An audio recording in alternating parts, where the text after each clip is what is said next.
Hello, hello, hello. Hello. How's it going? It's going well, man. How are you? I'm good. I keep my sleeping pattern's been really weird now.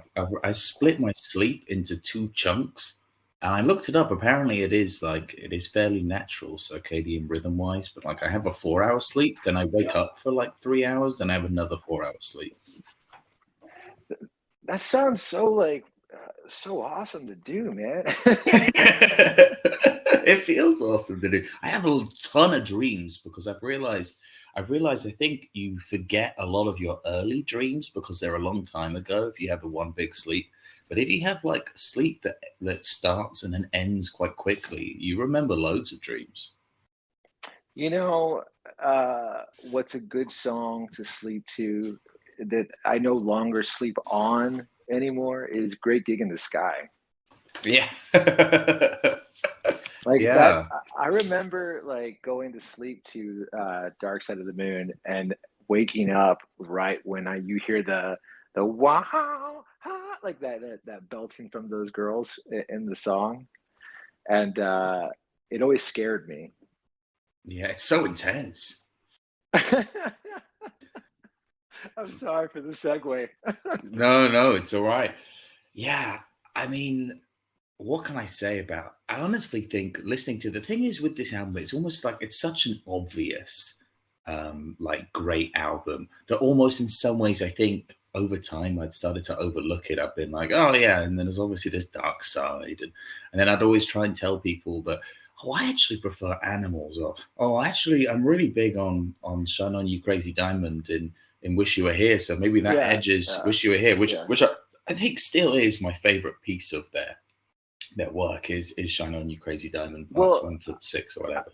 what was fun about listening to Dark Side of the Moon like over 30 times in the past like 2 weeks Yeah, was the fact that when I went to other Floyd albums, it was like really refreshing.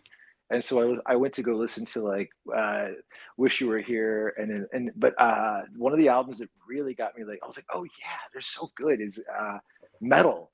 I listened to Metal, yeah, and that album is just fuck, it's just a masterpiece. So I got reacquainted with Metal. Obviously, I think we talked last time about the track Fearless on Metal is great. But yeah, no, man, I've listened to Dark Side like so many times in the past, yeah, like what, almost month now. And yeah. I don't know, man, I'm pretty fatigued now. It's a great album though. It's a fantastic album.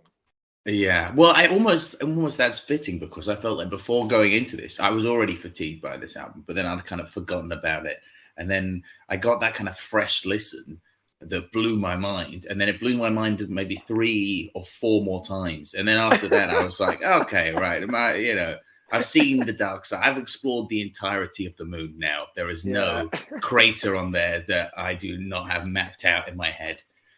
Wow. Yeah, But yeah. yeah, Absolutely, man.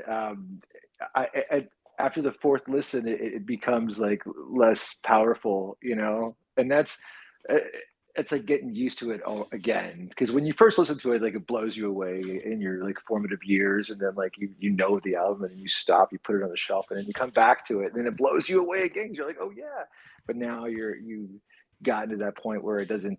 You're not getting that sustained high from it anymore. yeah, I mean and I have a lot of friends who are Pink Floyd fans, and I was like, "Oh yeah, we're gonna do another talk. We're gonna do like Dark Side," and they were like, "Oh, that's an excellent choice." And then I was like, "Yeah, what do you think about Dark Side?" And he was just like, "I can't listen to Dark Side anymore." And I was like, "What do you mean?" He was just like, "There was a period where I would listen to it a lot, and now that period is no longer now. But it's amazing. But like, I can't even go near that album." And I was like, "Okay, he's listened to it like several Yeah. hundred It's times," and but it's like one of those albums. It's an album that is so legendary. It's just yeah. ridiculously legendary. Like that, the album is just iconic. There's only like, I mean, there's like albums like that, right? That you can think of, like, and a couple of them are from Pink Floyd, right? A couple of them are like the Wall is one of those huge albums. Yeah, Uh, Nevermind, you I don't know. like the wall that much. I'm doing it again. As soon as the talk starts, I have like some weird angle where I like, it's so you know, funny. I want to go to parties like that, and yeah, and be like, have you guys heard? Have you guys heard? Have you guys heard like the new Arcade Fire? I don't like it very much. yeah. The thing is, I think a long time ago, I used to have this idea that I'd try and be generally like amenable to most forms of music. Then I realized you can be opinionated, but you have to just like express that your opinion doesn't actually have that much value. And then people aren't Yeah, offended by the fact you don't like stuff. People are like, oh, I don't really like it, but like I'm an idiot. What do I know? And then they're like, oh, okay, that's all right. And I'm like, yeah, I got away with it. But it's interesting the Pink Floyd dynamic. I feel like in going into the Beatles dynamic, we very much had a Lennon versus McCartney, and I kind of sided with the the politically driven, cool, rude guy Lennon. But in Pink Floyd, I'm more of a Gilmore to the Waters, and Waters is definitely the John Lennon yeah, of Pink yeah. Floyd, and I prefer And David Gilmour in this band. and who was my favorite Beatle, if you remember? Paul McCartney. It was McCartney, and do you think it falls in line to where this other lineup, this other band, completely different band, but yeah, like I too am a Gilmore fan, but I think Gilmore brings so much stuff. Like I was talking about this with someone else, where I was saying that there's these bands that have this shift, this dynamic shift within the lineup, Mm, where they get a replaced singer or just a front man gets changed. You know, like you had with fucking Bon Scott and then Brian Young, right? Bon yeah. Scott dies, Brian Young comes up, and fucking they put out Back in Black, and they just take over the world, right? What a Yeah. cool transition. David Lee Roth to Sammy Hagar. Sammy Hagar does just as big. You have Sid Barrett getting replaced because I mean, just obviously the story of Sid Barrett was just told in the wall, and Yeah. Sid Barrett, goes crazy, and then I think they Gilmore tell comes that in. story too many times, I've realized in their Yeah, music. I'm like, come on, guys. All right, just write about something else. I mean, they obviously it's really, inspired a lot, so I'm kind of grateful that it happened. But at the they same really time, did. I'm like, come on, guys, you don't have to reference it that many times. You They had a really did. singer, he's no longer there. But I mean, it's pretty traumatizing. I mean, like Sure. it's pretty like but yeah, they definitely scooped the barrel for that one for every Yeah. content. And it's almost a bit cheap because you see them talk about it and they go, and there'll be Roger talking about it, like, oh yeah, what happened to Sid? Yeah, like terrible business, really terrible. And then I'm like, yeah, and then you like immortalized it in like albums and albums. And I mean, even in this album, you reference it, is it he's like a lunatic on the path? What's going on, guys? This is a bit insensitive. Poor guy's lost his Yeah. mind, and then like, Well, gotta they keep the loonies on the path. well they made it for it and Shine On You Crazy They Diamond, did. right? That was a And nice one. That's the nice that one. was yes, that was the tribute to Sid Barrett. But Yeah. yeah, so you have Gilmore taking over. This what 74, right? This album comes out in 74, Yeah. and so we're talking like who was on the billboards at that time, man? Like Nugent was on the billboard, like Yeah. Aerosmith, maybe early Aerosmith. Or was Aerosmith is the Aerosmith? same era. I think this album comes out the same time as Back to School. I remember that I read a comment on an Aerosmith album, which is that all these different bands are talking about Pink Floyd, and the main guy from Aerosmith's talking about how Stephen Tyler, I think, is talking about how, yeah, because School's Out is actually the similar opening to Pink Floyd. There was just one guy in the comments that was just like comparing School's Out to Pink Floyd is like comparing like a piece of toilet paper to the Bio Tapestry. And that always made me laugh. um, so yeah, you have those artists, right? Like on the Yeah. billboard, and this album comes out, and I've learned quite a bit about this album. I mean, I know that you know more about this album than I do, but I did learn some things about it. And one of the cool things I learned about it was that iconic album cover. Apparently, like when they saw that album cover, they were like, "Oh, that's it." That's it. And I guess the graphic artist or the designer of that album artwork was like, I have more. Like I've shown you 15 ideas. No, they're like, no. We want that one. We want that one. Like apparently it was that unanimous with that album cover. Yeah. Um, I mean, and it's plastered everywhere, man. I had the poster on my wall. I mean, I'm sure you did, right? At one point. Yeah. Yeah. I mean, I think there's something about triangles that just look good. I think Yeah. that of all the shapes, I'm a big fan of the triangle. This is the new talk Yeah. the new talk What's show. your favorite shape? What's I like exactly? Wow. triangle. I like that it's pointy. The next one we're gonna do, the next talk, we're gonna talk shapes, just Yeah. shapes. I'd be down for So that. Triangle and circle are my two picks going in. Hot take. hot take, baby. So dude, let's start it off, man. It Yeah. starts with the first track, Speak which to me. is "Speak to Me," the instrumental. Yeah, this kind of introduces these kind of weird ideas they have into this track where they had a lot of there's some really cool trivia about some of the themes running through the album. They have a lot of these kind of weird disconnected voices. And I mean, this track is almost like a precursor. It gives you like a vision into what's going to come in the album. So you have like some clips of Money. You got these kind of heartbeats, which I always found was really trippy.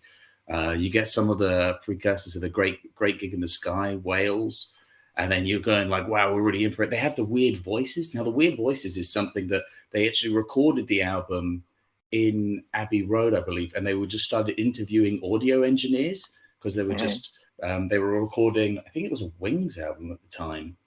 And they recorded Paul McCartney wanted to do one. And because they basically just tried to get them talking about random things and then they'd record it.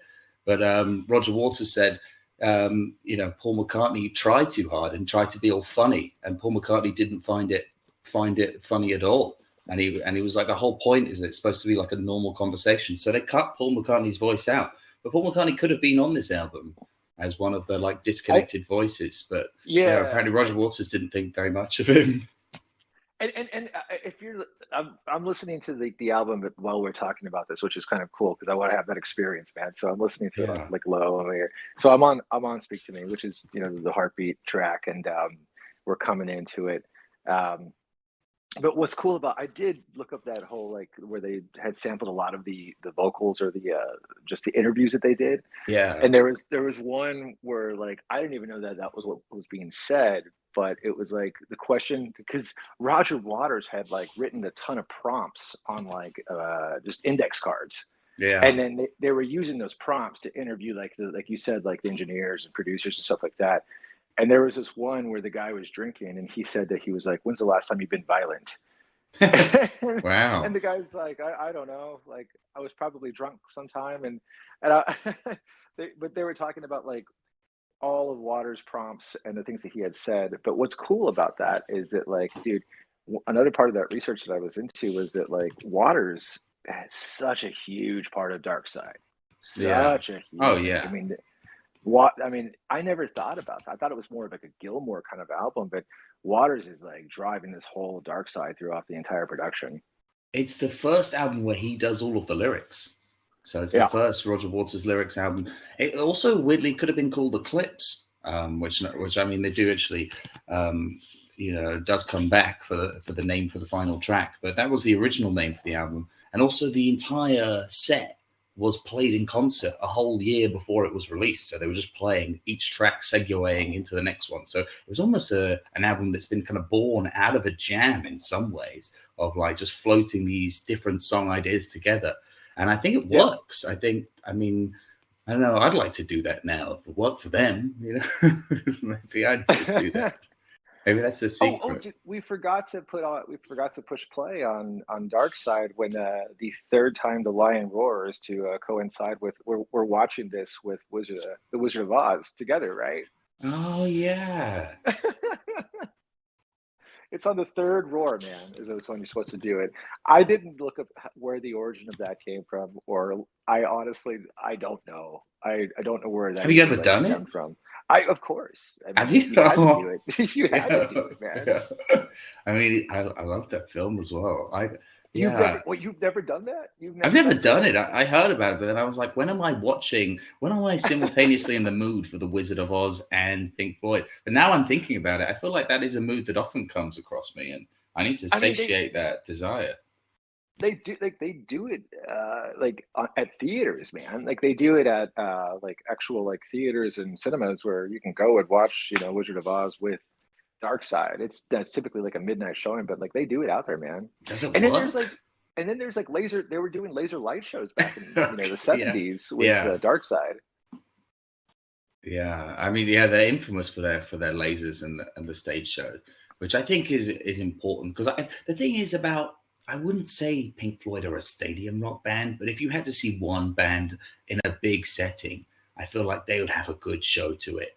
Whereas there are other stadium rock bands like U2 that I probably would be a little bit more bored watching. Whereas, like, if I'm like, Pink Floyd in a stadium, there's going to be lasers. There might be an inflatable pig. There's going to be lasers out there.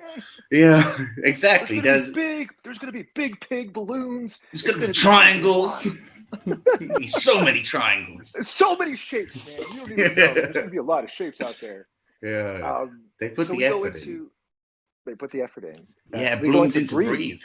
Yeah. Oh, man. I love this song so much. This song is, I mean, just like those lyrics, like breathe in the air. It's so good, man. Yeah. And I love the simple chord progression through it. It's got that that really, really dreamy like chorus that Gilmour kind of uses. Gilmour is like notorious for using that delay in that chorus. Yeah. That's kind of his sound. It's almost like I keep on wanting to make like a connection between, and this is going to sound hot take. This is Floyd, and I think U2 could have had the potential to be like this big Floyd band, but they clearly took more of that commercial route. Am I wrong in saying that? I don't know. I'm not that big on. I feel like U2 are just a bit uninspired. I don't know. It's an unpopular opinion. Vertigo is Vertigo is like equivalent to Time then or something. Come on, man. We're at a place called Vertigo. What's it called? There's better stuff out there, man. Bullet the Blue Sky from Joshua Tree is a great song. Yeah. Until the End of the World off of Octoon Baby. They got good stuff. Okay, so Breathe. Breathe comes out. What do you think of the song? I think it's a perfect song. It's gorgeous. This is maybe my favorite album. I mean, I need to think of a different some competitors, but in terms of an album intro, having all those heartbeats, it giving you like a kind of glimpse into the future of the album, and then it kind of blooms into this beautiful like guitar tone, all spacey. I love that "Run Rabbit Run" line. I don't know why that always sticks out to me. The wild organs start coming in, and then he's got these like nice relaxed drum fills. This is probably my favorite. I mean, this is kind of the real intro track. The first one kind of builds into it. I think it's about as good as you can possibly hope for. It starts off with the yelling, which probably sounds like some sort of like outtake from The Great Gig in the Sky. That's what it sounds like. Yeah, it sounds like that screaming, but and then it opens up, and it's so like I said, it's so dreamy, so ethereal. Like you feel like you want to like really chill with this track, man. They ease you into it, which I think is smart. It's paced so well. It's got that lap steel on there, I think, right? Yeah. Is that a lap steel? I don't know. I always imagined it was just a slide guitar, but I don't know actually. Slide guitar, or he could be doing like swells, swells on the strings. Yeah, I don't know. How does he do that? Get David on. Can we call David Gilmour? Yeah, I used to live he used to have like a houseboat, and people pointed out to me, like, that's David Gilmour's houseboat. And I was like, if I get like a canoe. Wow. I had a friend who went to his house a few times. Like her dad was in Depeche Mode, and then she went to a house party at David Gilmour's house. And we kind of, I was like, we should stay friends with her because maybe she'll invite me to David Gilmour's house. Then it never happened. And then I was like, okay, I really wish you hadn't brought that up now. Just Yeah, like, just don't mention it, because now I'm constantly expecting to like go around to his house and to be like, what will I say to David? I'll be like, oh, David, you have some of the most emotional guitar bends of all time, man. And then I'll be like, oh, that wouldn't be cool. Would it be cool? I don't think David Gilmour is the kind of guy to have like the hippest house parties. You know what I'm Probably saying? not. Probably not. I don't think he's really like pulling off those house parties where you're going to be invited to anything. I have a feeling, I have a feeling he'd be quite like serious as well. I don't know why. I just have this idea that like I'll probably want to joke around, and then he'd just be like, I don't approve of that. And then I'll be like slightly crushed, and then I'd like kind of swim away from the house in distress. So, I mean, that's wild. I mean, I know that he plays like small shows at some bars around there. And I know that like he'll do solo stuff. I mean, which is cool. That would be really cool to see a David Gilmour solo tour, but I'm not too familiar with his solo work. It's not very good. I'll save you the trouble. It never captures the same spirit, you know, like you got Paul McCartney solo stuff, and there's some gems in there, you know, but you got David Gilmour solo stuff. It just never, it never captures. Cool trivia. I mean? There's like a French railway, like announcement sound, and it's a boom boom boom. It's like a weird tone to it, and then he seemed to have he either made it or he made a song out of it. But he has a weird link to like the French National Rail. I don't know why, but yeah, that shows you what kind of David Gilmour gets up to when so you're talking Floyd about wasn't around. You're talking about Gilmour and his solo stuff. Okay, yeah, he does some odd things, and he's obviously listening to kind of railway announcement noises for inspiration. It's not the greatest. Right on. I was gonna say, if you need to like check on anything, by all means, go for it. I can go to the next. Oh yeah, well yeah. I mean, swiftly onto On the Run. I think this is a real seamless transition as well. I really like the marching sounds. It kind of feels like I'm being programmed. I mean, It's really weird. I mean, this wasn't in the original jams that they were having live. They didn't have this kind of weird synth flashbacky sonic immersion stuff. What I didn't realize, which makes it much more enjoyable to me, because honestly, like this track, like On the Run, it starts off with that arpeggio, the and what I just thought it was kind of like, it makes you feel kind of uneasy, and that's kind of like the goal of the track, is what Roger Waters was saying, was he wanted it to be like there was a sense of like impending, kind of like something's coming up, like but it started off with the sequencer, man. Like the sequencer was brand new in that time, that era. Like with the synthesizers, they had a sequencer that you could sequence like, you know, these, like, I don't know how long the amount was for, but that's how it started off, with just a little simple arpeggio, that da da da da da, and then you sequence it, and then that was such a huge part of this album. Like that sequencer's all over the album, and that's kind of what these little like instrumental tracks are kind of like incorporating in there. Lots of new synth sequencer stuff. Yeah, in some ways, do you think that Pink Floyd took the idea that the Beatles had with these kind of weird Revolution 9 type tracks, but then went, let's actually use this musically and make sense of it and do it on purpose? And that maybe the Beatles were kind of like looking at the idea of having these kind of odd running themes, like you suggested before. Maybe Revolution 9 runs through the album. The Pink Floyd are doing that for you. They're having these weird themes. It's running through the album. Sure, they're kind of weird and uncomfortable sounds, but they also serve a purpose. Yeah, I think that so I think by the time we get to On the Run, and we have this, you know, the sequencer doing its magic, and then you have, you know, like a song like Speak to Me, we're starting to get a sense of like, there's like glue to the album, right? There's like this like bonding that you have with these instrumental tracks. And this is what I was kind of talking about last time, was this album plays like a double album. It plays do you know what I'm saying? It's almost like a faux double album, how epic this album plays out, with the track listing, the epicness of the songs, like from like, you know, like Eclipse and like Time. Like these songs are just huge. And so then you have these like instrumental tracks that kind of melt them together and bring them together. And it's like very reminiscent of like a double album, like a really big project piece from the band. Yeah, well, I think in the record format of this song, "Money" is the first track of the second side because that's the hit track, and that often sometimes they put the hit track on the reverse side of your album. And yeah, definitely, I definitely get that pacing to it. Is there anyone that On the Run is their favorite like Dark Side track? And they're like, oh, let's put Dark Side on. I'll put On the Run on. I love that sequencer.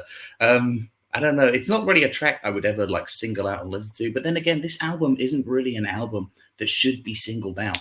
It's kind of an album that should be listened to in its entirety. Oh yeah, I mean, I think that this is one of like the quintessential album from the '70s that like you hear the stories about, like, and you hear them like, man, when I was your age, I was set 1974, and we would hang around the turntable, and we'd smoke a doobie and listen to the Dark Side of the Moon. I don't think that's changed. I think that is still the case. And I think they're etched Do you into. have anybody? Do you have anybody that talks just like that over there where you're at? Man, we were just hanging around the turntable. We were smoking a doobie while we were just listening to Dark Side of the Moon.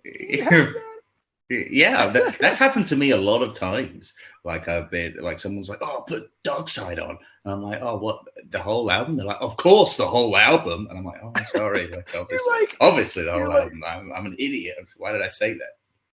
You're like, it's like 58 minutes long, man. Do we want to spend that time together? I know, like I can't really leave halfway through. It's disrespectful to Floyd now. I'm locked in. I got to wait till it's finished. It's 43 minutes, so that's not so bad. It's quite quick. Yeah, it's pretty quick.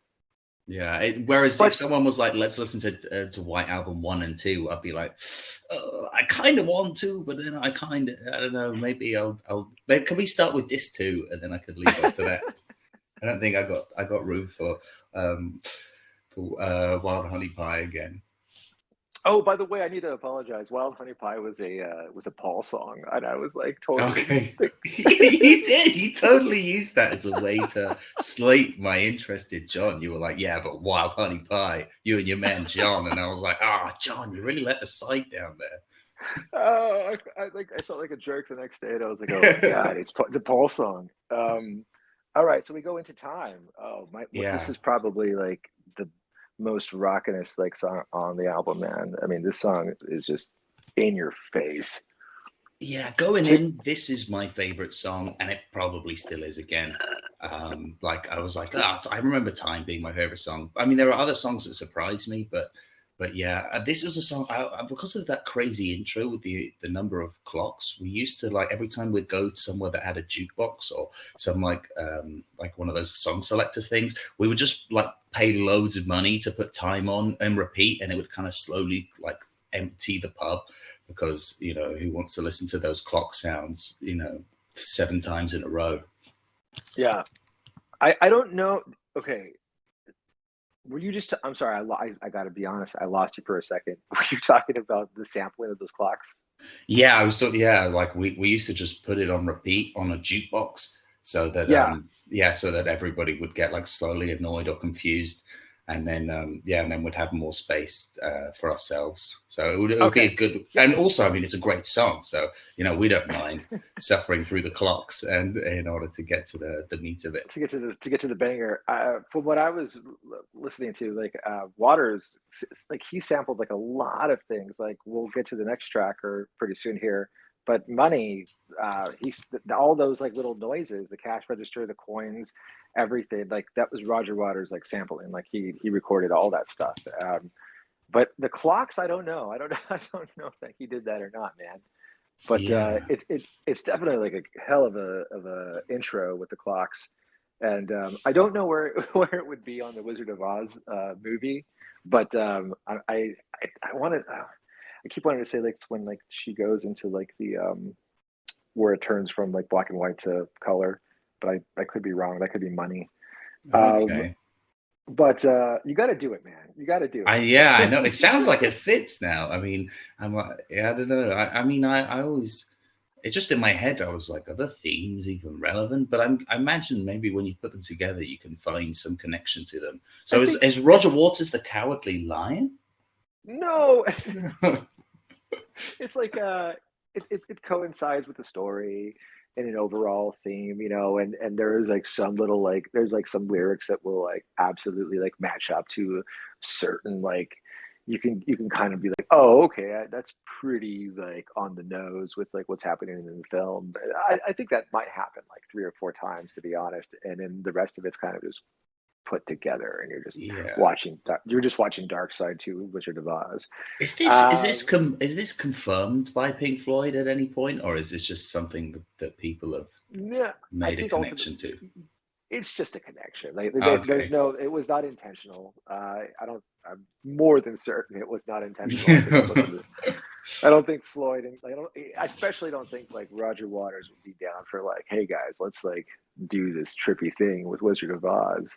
Like it doesn't sound like something Waters would agree to do, No, being it the doesn't. being the punker that he is.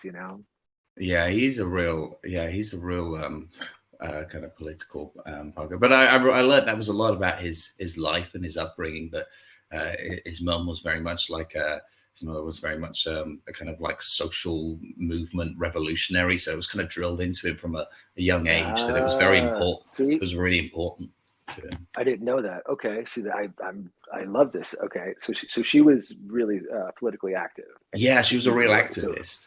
Yeah, but he so was just so he grew up with that, and that's absolutely going to influence his writing and what he stood for.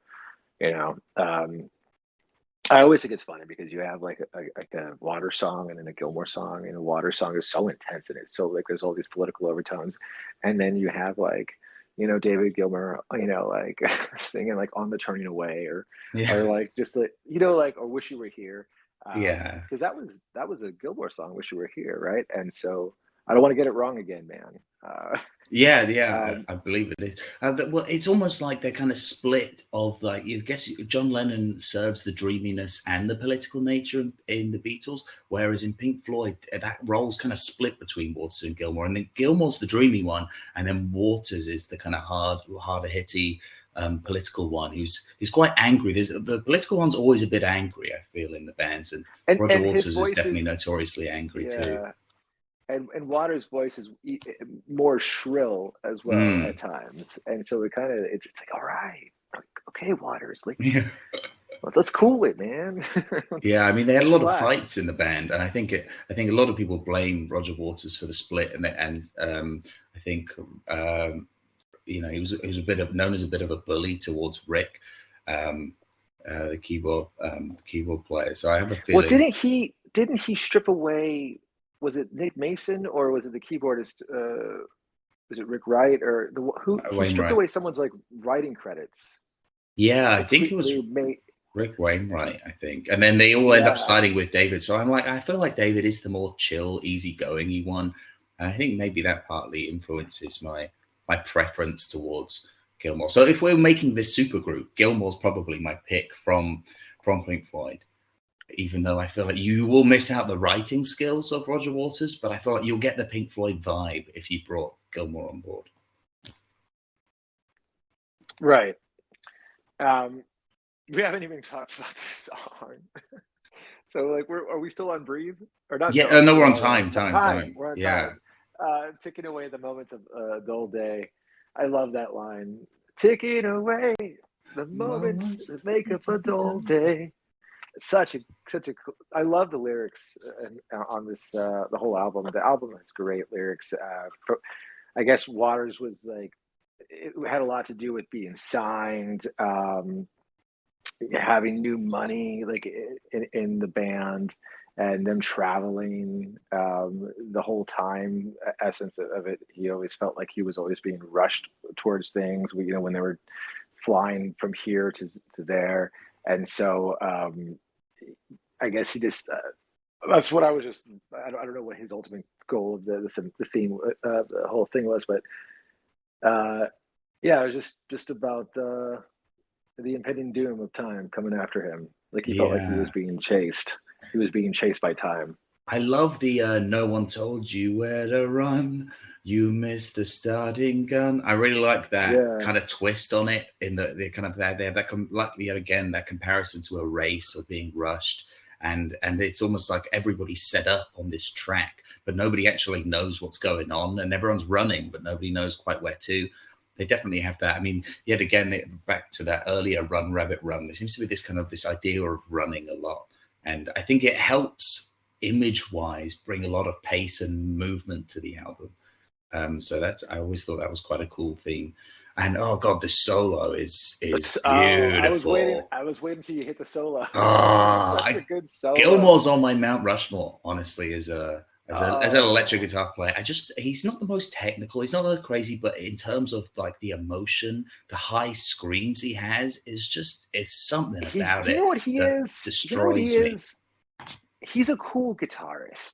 Like he's just a cool guy guitarist, man. Like he's not really flashy when he plays. He just plays effortlessly. And he's on that Strat, he's on that Fender Strat, and he's got like, he's got his tube screamer, he's got his delay and his chorus, and he's going through it. And man, at times he feels like more blues. Very with bluesy. Some of his bends. Yeah. Like if you listen to his bends, they're very like blues style bends. And that was kind of a big thing in the 70s with some of those English bands. There was like that English blues stuff coming out around that era. So there was a lot of blues inspired rock, right? You got your blues. And then you got David Gilmour, but probably you can see those that influential. YER. Yeah, yours, right? Yeah. But I mean, it definitely runs through. But I think the thing is, I always felt about blues guitar is that whilst blues in itself can become a bit of a prison, and it is a bit of a box, and the kind of sound is stuck in the way it is. What it does is it does always tend to produce very emotive, like bend-wise guitar playing skills. So it's really useful just to learn in order to improve those nice long emotional bends. And Gilmour for me is the master of it. I don't think there's any other guitar player that I think is as good. I had a friend who saw a Pink Floyd kind of rehashed band, and Gilmour wasn't there, and Roger Waters got Eric Clapton in instead, and he was just like, it just wasn't close to the same. And I would be like, I don't think I would even want to see that. I'm not a huge Clapton fan, but yeah, you can't replace David Gilmour for me. He's slow hands. There. Yeah, I know. I'm not big. I think he's a good songwriter, but I don't know. He's quite a choice person. This is a hot take. I'm more of a Change the World fan of Clapton than I am like Layla fan Clapton. Okay. I'm more of like a unplugged Clapton fan than like Tears in Heaven. Yeah. Yeah. Okay. Yeah. No. I enjoy it. I enjoy the Crossroads. Come on, I enjoy the Crossroads. Yeah. It's good. With time, one of the last lines it says, it's with that. It's Rick Wright. Is that his name? The keyboardist? Richard Wainwright. Yeah. Richard Wainwright. Okay. He does the part where he's like, thought I had something more to say. He's the one singing that, right? Yeah. But he says something about desperation is the English way. Yeah. What's that line about? I have a feeling it's like this. It's this. I think they're referencing this kind of almost repression of kind of don't make a fuss about it, just kind of slowly march towards the end.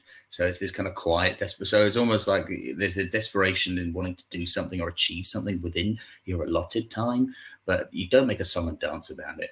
Ironically, as they say, making one of the most famous rock albums to be performed everywhere. But I think that's what that's what I'm taking from it. I actually haven't looked this up, but this is often the case. I just decide what the meaning is, and then I go, "That's what it means," and then I never check. I've made up my mind. And this is what it means. Even if they don't know it themselves. Hey guys, I know what that song's about. Like we do. You're talking to Gilmour. You're talking to Gilmour at his house party. Before I'm asked to leave. Yeah, I played it through in my head a lot of times, but I'm kind of glad that it didn't happen because I feel like I would have ruined it. But I'm a great song, great song. The female voice starts up, ready for a Great Gig in the Sky, and then it comes in, and this track as well.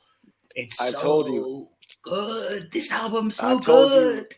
I told you a million times, man. The Great Gig in the Sky is my favorite. It's between Great Gig in the Sky and Any Color You Like, which is Yeah, funny because they're both like instrumentals. Well, not instrumentals because you do have vocals in Great Gig in the Sky, but it's not like it's not one of those rockers. It's not one of those like what I like to call like those like they're just like these like like these archetype songs, like these A songs, right? That they just have intro, verse, chorus, verse, whatever, yeah, breakdown, whatever. But this is a different like kind of format to the song, and just does this kind of repeating line, and you have this girl belting out this huge vocal performance, dude, like huge vocal yeah. performance. First take. I She did think, it in the first take. yeah, I do it in the first take. Wild. And they didn't even pay her that much. And then she wanted, after seeing how successful the album got, she wanted to cut a share of the money. And they were like, "No, we paid you for the performance on the day." But that's the life of being a session musician. I read something somewhere where there was this girl. There was a girl that like she was this graphic designer or this artist, and she supplied the Nike logo to Nike back in like God, early '80s maybe I don't know when it was, but she was the one that provided the logo, and she got paid like under $100 for the logo, and like that was it. Like, Wow. and It is just a tick, I guess, but still. She was like, "What's the yeah, logo?" yeah, Tick. it's my yeah. It's my tick. But Great Gig in the Sky, just amazing. This piano-driven track just sounds very just like. What does it sound like to you, man? It sounds like just like this like somber kind of song, and on this it almost like okay, go ahead. I want to I was hear gonna say, it. yeah, it's just I really like the piano intro. I think I don't know. They have this. What I really like about Sam, it always has a really great ebb and flow. So kind of things build up, blow out, and then they kind of blow down again. It's almost like this, like you're replicating this breathing focus, and then they have the kind of recurring. I would like to call it the recurring bliss, which is that kind of soft, smooth slide sound. And yeah, I think it provides a nice contrast. It's almost like this is this kind of somber piano cracker before the kind of you start eating the magic fruit again. I love it, man. I love it. I was just gonna say it sounds cool, but I mean, you nailed it. Like, Yeah, I do love this no, album. I love it too. It's an epic song. It's so like that vocal performance, man. I mean, this one I just drift off to, man. This one I absolutely just take off on another realm. Like, Yeah, but I remember watching like the Pulse. They in like '94 they put out Pulse, which was the famous the live taping that they did.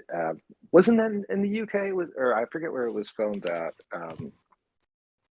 But they do a hell of a performance of like a ton of like Wish You Were Here and Dark Side, and I think it was right around like the Division Bell era. It might be, I think so. I yeah, think they were that's I 94. think that they were touring with Division Bell, or maybe Delicate Sound of Thunder. I don't know. Maybe Delicate Yeah, Sound of Thunder. But the Great Gig in the Sky, when they performed Great Gig in the Sky, there's like they have a lap steel, and Gilmore is on the piano, and Gilmore's playing that piano part on Pulse, and there's three girls doing the performance.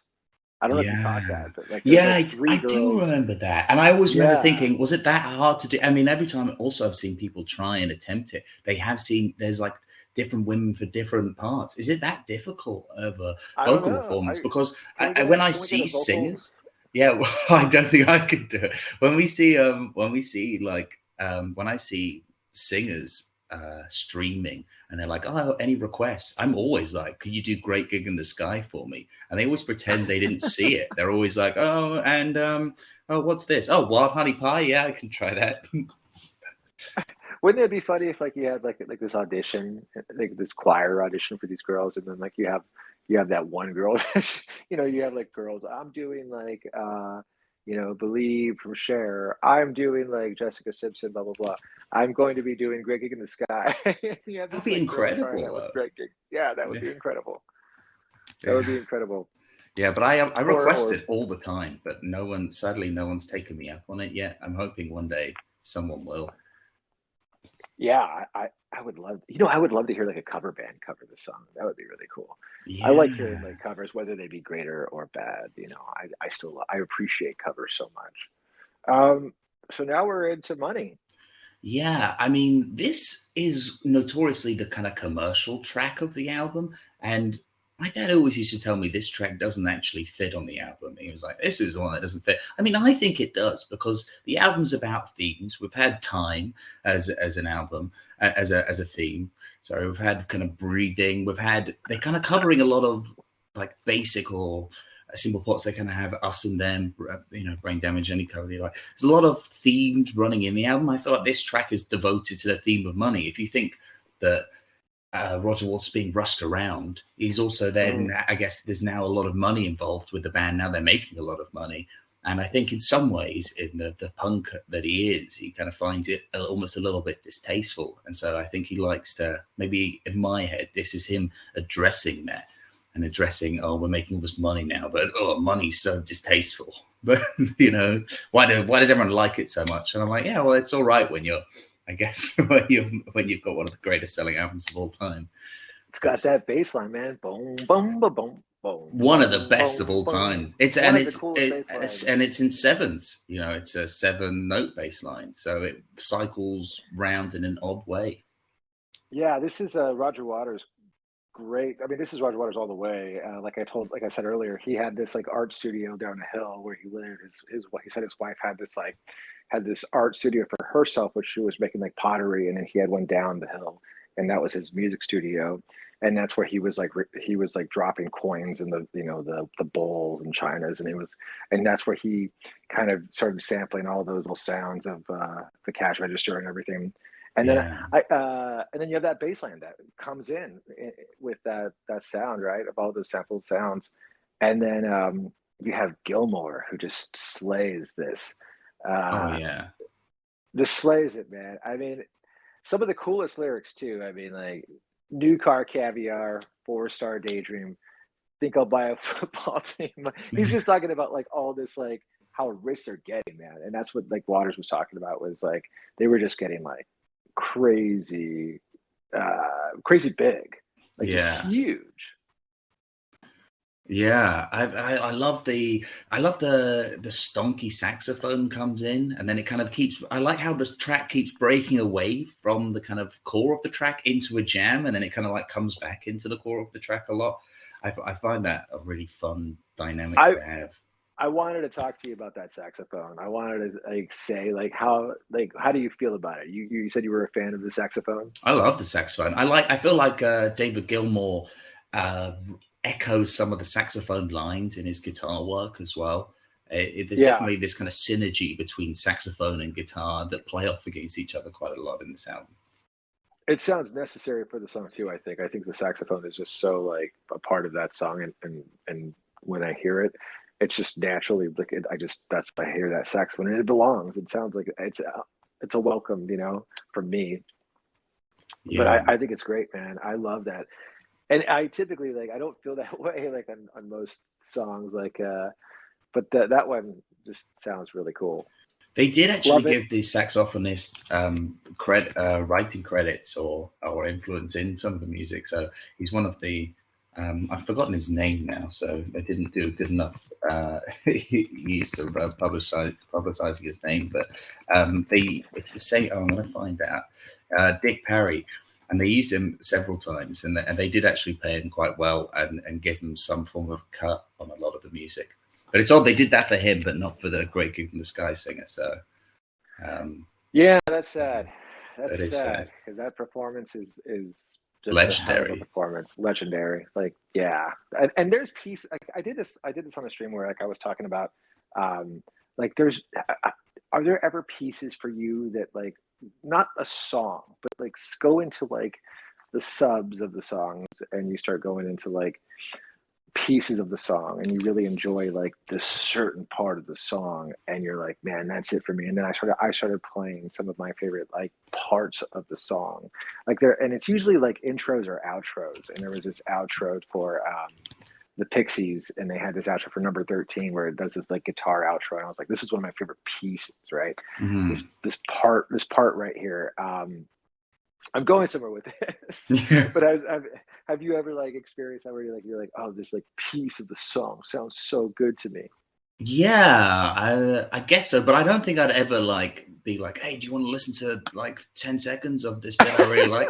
I mean, I'm just pleased that you didn't bring up the Smashing Pumpkins somehow. I was fully expecting it to be a You Pumpkins didn't let me reference, finish, and then it man. was Give me a okay. second. Yeah, I don't know. okay. I'll bring up the Pumpkins, but It wasn't a yeah, threat. Yeah, it's like don't go to his house. He's just gonna play you like 10 seconds of a song and then move on to the next song. without That's his any whole playlist, context.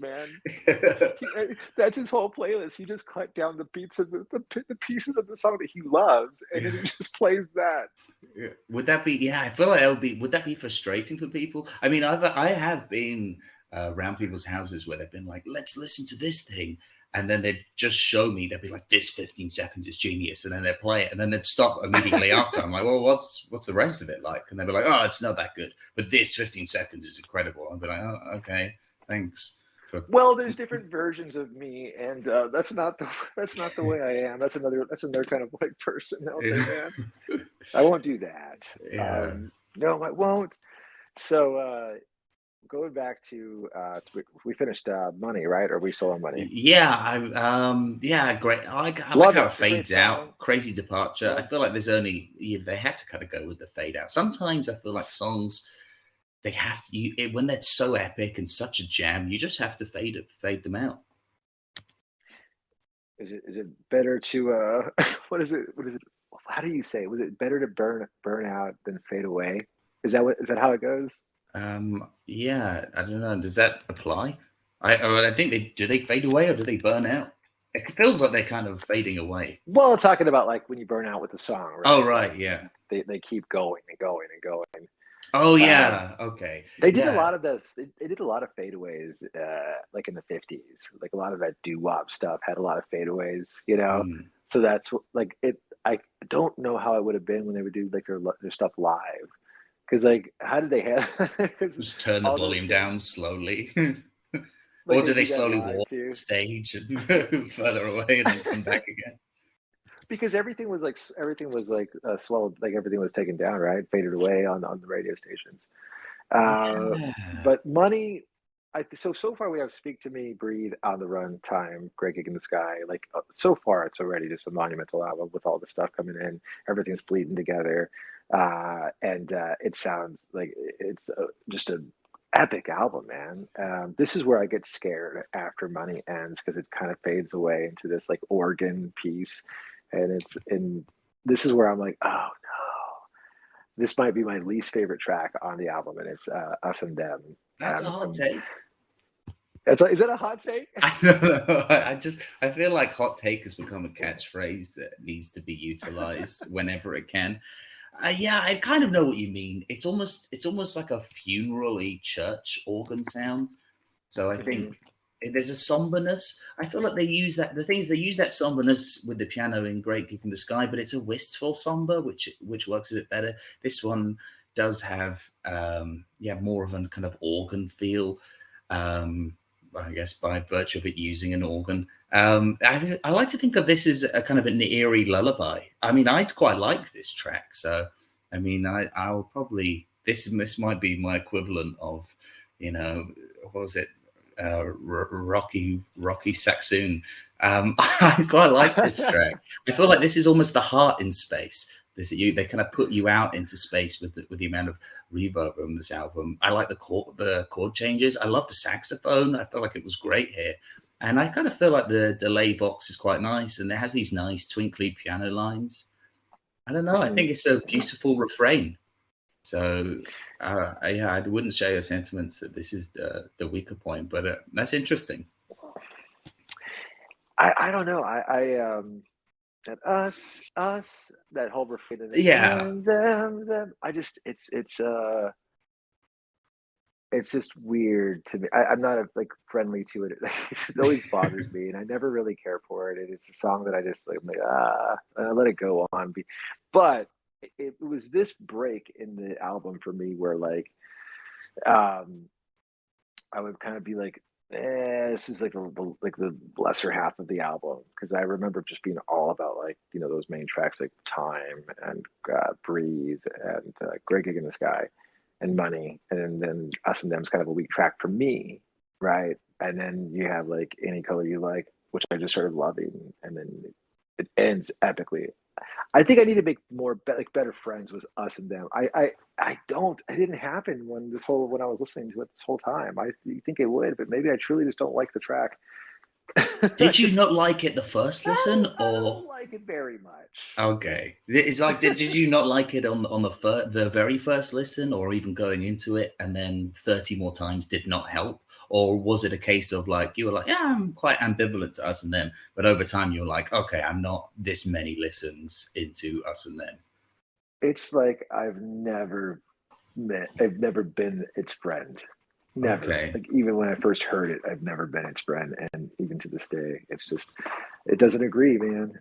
It's fine. It's fine. Okay. Yeah, I'm trying. I kind of understand how you probably felt during a lot of those White Album talks now. I don't know. There's something about this album that I struggle to take criticism from it. Even if it's not my favorite track, I feel like it serves a purpose in the structure of the album. So I love Us and Them a little bit. I think I've just put yet again, going back to my point of this kind of ebb and flow. You need that ebb before the next flow. And the next flow being Any Color You Like. So I guess so. It's kind of like it's the guide to trip out on Any Color You Like. It's taken us there. It's kind of see, maybe if I could take it like that, maybe if I can digest it like that, that Us and Them is critical to the voyage that I'm taking on Dark Side of the Moon to get me to where I need to go. Yeah, and it's the waters calm down. Not the Roger Waters. I mean, even he sounds a bit calm, although he's definitely got a kind of political theme of the man and the other people. But I like this track. It is 7 minutes 52 seconds long, so I can see how you could think that it's taken up too much space, because Any Color That You Like is exactly half that amount, and is much more of a fun jam. Yeah. I don't know what I mean. I honestly like I dreaded like talking about this song because I was like, I've never made friends with it. I'll listen to it again. I won't. That's okay. And then we go into Any Color You Like, which is such a cool like jam. I mean, you know what this sounds like to me is it sounds like the outer parts, the lighter parts of Shine On You Crazy Diamond, because there's all those different parts on the album, and then you have the jam sessions on Shine On You Crazy Diamond. I think it may be like parts like 5 and 6. I don't know. It's like towards the actual song, but that's what this song sounds like. It's just like a jam session. So cool. I love jam sessions like this. Oh yeah. I mean, I feel like in some ways this is really Richard Wainwright's kind of opportunity to shine, and it almost feels like David Gilmour kind of lets him have his turn a bit. He's kind of going, all right, you do something cool now. But then, of course, David Gilmour being David Gilmour, he then kind of comes in on the same track in the second half anyway. I was like, you couldn't let him have this one. Yeah. Like he's like, oh man, you promised me I get a solo. Yeah, you got a solo, but like Daddy gets the solo too. But I get to solos. Yeah, Daddy Gilmour's here, baby. I know, because it does feel that he's kind of created this whole soundscape, and David Gilmour's like, do you know what would be good if I just jammed all over the second half of it? And he's like, oh, all right, yeah. I was kind of thinking that maybe it could just stay me. And no. But I was thinking like I come in like 3 minutes in, okay, and then I just take over the whole thing. I'll just take over the whole thing. You just give me the lead. You have the baton. You have it. Yeah. You're gonna pass it to me. And it's actually my guitar, and I just lent you it for a little bit for 1 minute and a half, and then it is mine again. It's got my name on it, by the way. Yeah, it does feel like that. I feel like the drum. I like how the drums sync up. I don't know. I always got a slightly Beatles-esque vibe towards the end of it with these kind of classic, almost Ringo-y sounding fills. I'm listening to it now, and I like as we're talking, I'm trying to listen to the album, which I was told I wanted to do, and but yeah, man, it's so funny because like Gilmore Gilmore takes over the whole track. I know he really does, and he also has a kind of weird kind of twangy, bouncy sound, as if he's trying to sound like he is the keyboard. I don't know, because I remember as I was listening to it, I was like, oh, this is where Wainwright gets his full dues, and then I just wrote, and here comes the timing bluesy funky chops. It's good though. It is really good. There's so many guitar tones on this album. What do you think he's got on that guitar? Like, it sounds like a flanger a little bit. What do you think? Yeah. Let's find this out because I don't really know. It's really bouncy. I'd like to know. It's prevalent on like his guitar completely, but it sounds like a flanger or some sort of like wah-wah kind of. Rotating speakers. Oh, so it's like a roto. Yeah, a roto sound, which gives it this kind of weird organ swirly sound, because that's how the organs work. It kind of splits between two speakers and it whirls around. Okay, so it's not a pedal, right? Or is it? It says the studio version was a Univibe or possibly a phaser, and then an EMS synth hi-fly set. I have no idea what that is, but I think it's rotating. Some people, there seems to be some difference between rotating speakers or a pedal that emulates rotating speakers. But okay, so that's the effect then. That's the effect. It's that. It is that organ. Yeah, so it's that organ effect that he's gone. Oh, Richard Wainwright, you have your own little like more synth bass, and then he has the audacity to make his guitar tone sound like an organ, and then jam all over the kind of the keyboard track. But how dare he? Yeah, only David. He's like, oh man, you told me it was going to be my track, man. He could have played that on the organ, That would, I don't know. He really could have. He's got like that funky organ in there. So it's a rotating speaker effect on the guitar line to simulate an organ. Yeah. I've used that effect. It's really cool, actually. Now just to give the extra knife in the back to. So he really knows his place. So he doesn't think about doing it again on any subsequent albums. It's like, why don't you ever ask for? It's like Wainwright. Why don't you ever ask for a solo? Like, oh no, I'm not doing that again. Yeah, I've learned my lesson. So then we go into Brain Damage, and we talked about Brain Damage being, the Syd Barrett song.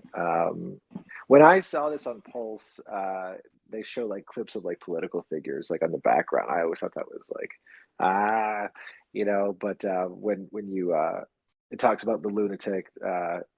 What did you say? A lunatic is on the ground? Yeah, it's on the grass. And you got to keep the loonies on the path. I think there's often signs saying keep off the grass in different parks. So I think there's this idea that you got to keep them on the road they're supposed to be on instead of dancing. I guess in some ways you could draw a parallel with kind of the grass representing the freedom and the hippie and the kind of nature and the perhaps carefree. And I don't want to walk on the path. I want to sit on the grass. It's a nice day. And it's almost like they're being cajoled into the designated walking area of the path. Yeah. So let me read some of this stuff. The lunatic is on the grass, remembering games and daisy chains and laughs. Got to keep the loonies on the path. The lunatic is in the hall. The lunatics are in my hall. And paper holds their folded faces to the floor. And every day the paper boy brings more. What do you think, man? I mean, for me, it's almost, the lyrics are quite reminiscent of a song that Syd Barrett would have written. I don't know if you've listened to much of the Syd Barrett era Pink Floyd, but it's very whimsical. Is it something you don't like? Or I imagine it's very much a love and hate, or it's not for everyone. He's the one that they I've got a bike. You could ride it if you like. Yeah. But Roger Waters loves that. When he talks about Syd Barrett, he's like, it's genius, like how he came up with that. And I'm like, yeah, it is pretty genius, but I do think you made better music afterwards. And I think everyone would agree. But there is something about this kind of bizarre, whimsical nature to to the early Syd Barrett music. And I think this, Was in some way, is a homage to it. there was an era where Gilmore was with Barrett, right? Like there was an era where like he was in the band, and that was like, wasn't that like the Arnold Layne stuff? Yeah, where he started coming in, but they quickly, Sid started to refuse to go to gigs, and he was living with Richard Wainwright at the time. And then Richard Wainwright basically had to pretend he was going to the shop for cigarettes, and then he'd go and play a concert for like 4 hours and then come home again. And Sid would be like, "Oh, where'd you go?" And he was like, "Oh, yeah, a really long queue at the shop." And he had to keep coming up with these Oh, lies because it would just crush him to know that his band was moving on without him. But at the same time, I feel like Roger Waters was getting a bit tired of him going, we have to do interviews, we have to do all of these things because we've finally made it. Why are you suddenly backing out now? Everything's coming good for us, and yet you're being really difficult. There's a really funny story to me that really epitomizes the relationship at the time, which was Syd Barrett. They brought him in for jam sessions still because they were trying to make it work because it was in some ways his band and they did feel bad. And Sid was like, "Okay, guys, I've written a new song." And they were like, "Okay, how does it go?" And he goes, "Okay, it goes like this. Jabba, jabba, jabba. Have you got it yet? Have you got it yet?" And "Have you got it yet?" was this recurring chorus. And yet every time they'd try and learn the song, he would completely change the song. And he'd be like, "Come on, guys, how haven't you got it? Have you got it yet? Have you got it yet?" And he was basically winding them up with this fake song that would change every single time they would try and learn it. So they couldn't actually learn it. So the song itself was like this bizarre joke that he was playing on them, and I think they didn't have much time for it.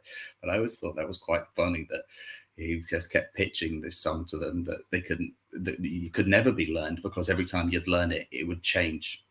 yeah, that's wild. I didn't know that, man.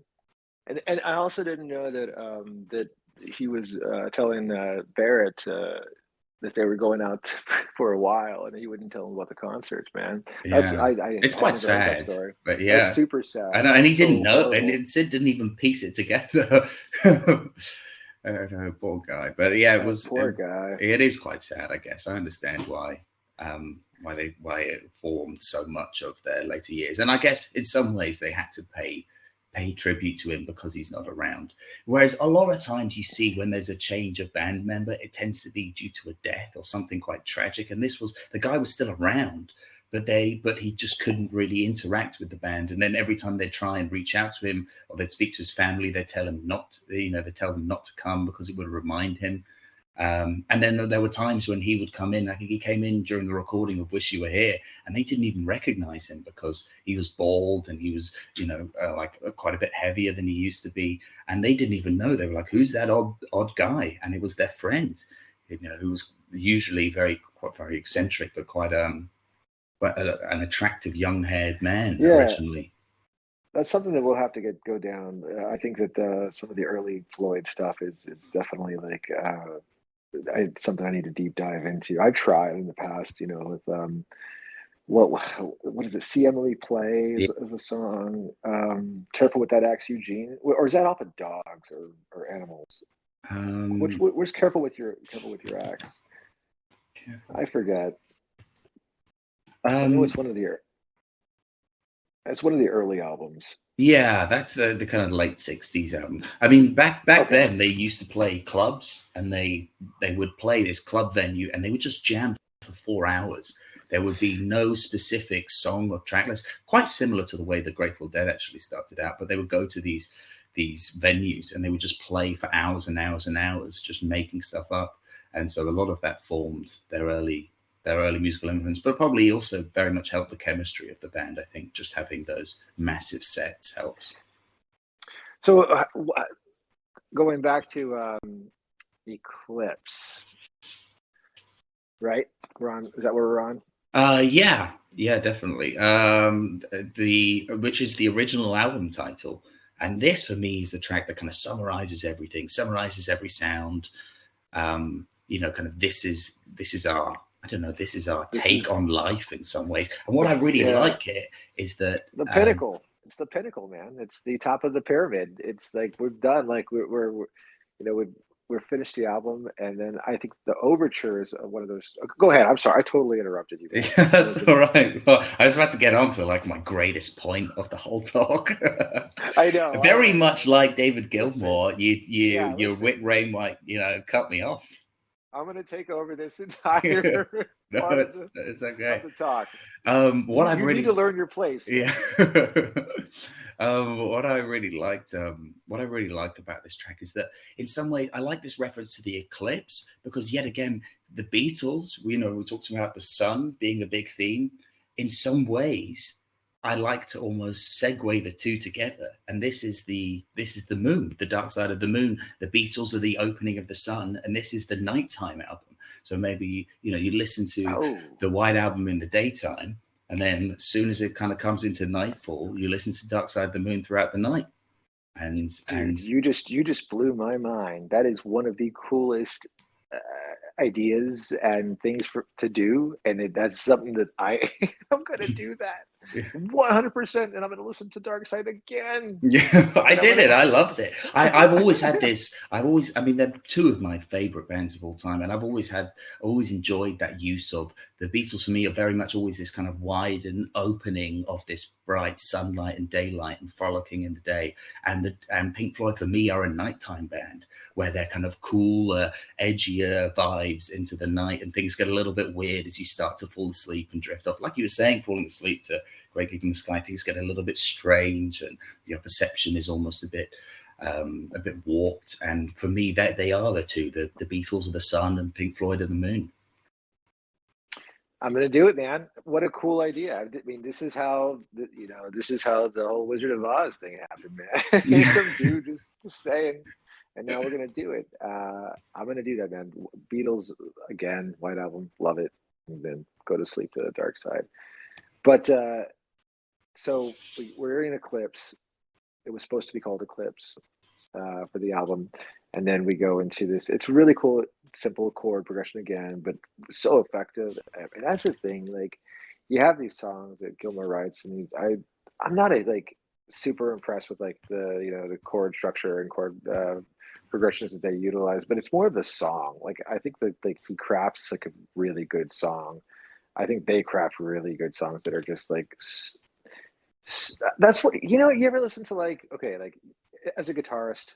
You ever play anyone can go up there when you can kind of scoff at someone playing like an E minor chord and a D major and their G, and they're playing your chords, and you're kind of just like looking at them but you're a guitarist, right? And so you see these songs as simple, kind of so you have simple songs, but then it's not how simple they are. They're just so epic, and they make them these masterpieces, and that's what intimidates me. Like, you have a song with Neil Young does everything off of Harvest. They're pretty simple songs, man. They're really simple songs, but they're Neil Young songs. And I know that you're not the hugest fan of him, but his songs are really big for me, and they're just great songs. Well, I think Floyd does that with these really simple chord progressions, and then they're just big. Eclipse is a big song, Yeah, no, I agree. It's almost the effectiveness of the chords instead of the content of the chords. Whereas if even the Beatles, I would say, use more complex chord structures a lot of the time. But yeah, Pink Floyd are really good at taking quite simple, a simple structure of a track, but really building the sound really well and getting the most out of it. But yeah, it's a beautiful end to the album. And every time I reach the point of Eclipse, well, at least the first 4 listens to, I just have this unending feeling of it. It's just, for me, it's a perfect album. Obviously, you have your issues with Us and Them, but I'll leave that to you. But for me, it's this album sublime. I don't know. It might be one of the best albums. I mean, I think a lot of people. It's not a hot take, but even for me, I think that's probably. I love this album so much. I gush about this album. Right. I agree, man. I think we're fanboys of this album, even after the amount of listens we've done, right? Yeah. Another cool fact is the producing on the album. They used Alan Parsons, and he made. from the Alan Parsons Project. I was gonna talk about that. I Yeah. completely forgot about that. This is like the Alan Parsons from the Alan Parsons Project. Yeah, which I'm also a fan of. You can see there's a very much if you're craving more Floyd in the same line to anyone listening, you can listen to the Alan Parsons Project, and it's not as good, but like it has the same kind of well structured, like good running themes and sounds. It's just a bit more poppy, I would say. But yeah, I'm also a fan of the Alan Parsons Project. I'll have to listen to more. I'm not too familiar with them, but it's right in that Alan Parsons was like what, late 70s and in the 80s, right? Yeah. Yeah, but then worked on I feel like there were more 80s. I'll have to go back to listen more of them.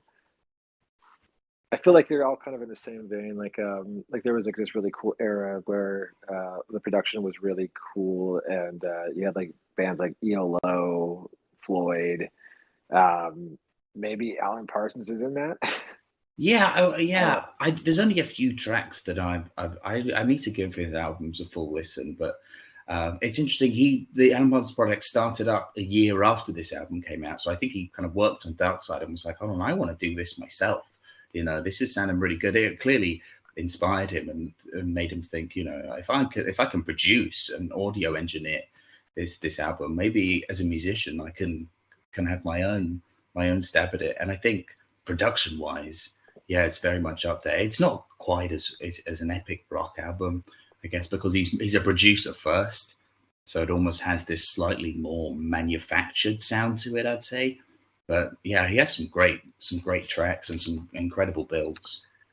All right, I'm on it. I'm gonna listen to some Alan Parsons tonight, and then when I'm gonna go to bed to Dark Side tonight. Well, I'll start that tomorrow. Yeah. But so Eclipse, cool song, and then it blows up, and one of the coolest like endings of an album. It's like the equivalent to like the destruction of like people's of the equipment on stage. Like it's like that's how epic it is. It's just like everything's just crashing down, and he's just like it's those lines, and all that you are and all that you like. It's I'm trying to remember the lyrics, but like they're all in unison, and they've got the voices in the background. The great voice from Greg in the Sky. I believe she's back on this track in the background, and she's belting it out. It just comes all crashing in, man. I mean, this track is insanely epic. Yeah, and it ends with "and everything under the sun is in tune, but the sun is eclipsed by the moon." And that I guess that for me in my kind of wild musical conspiracy mind is, you know, the Beatles are now eclipsed by Pink Floyd.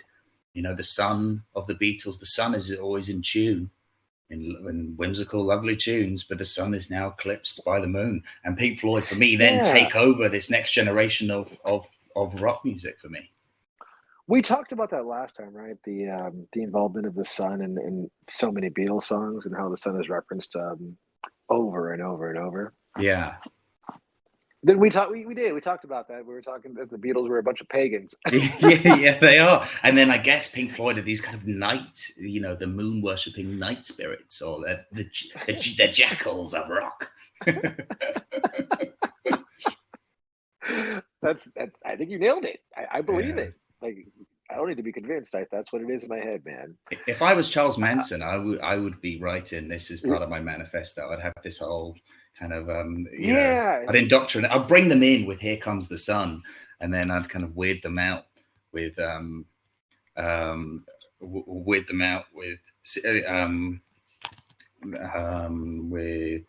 Run." I'd program their minds with "On the Run," and then I'd kind of eclipse them at the end. But I'd use all like the warm Sun Beatles tracks to lure in the followers, and then I'd take them down the garden path. Favorite song, man?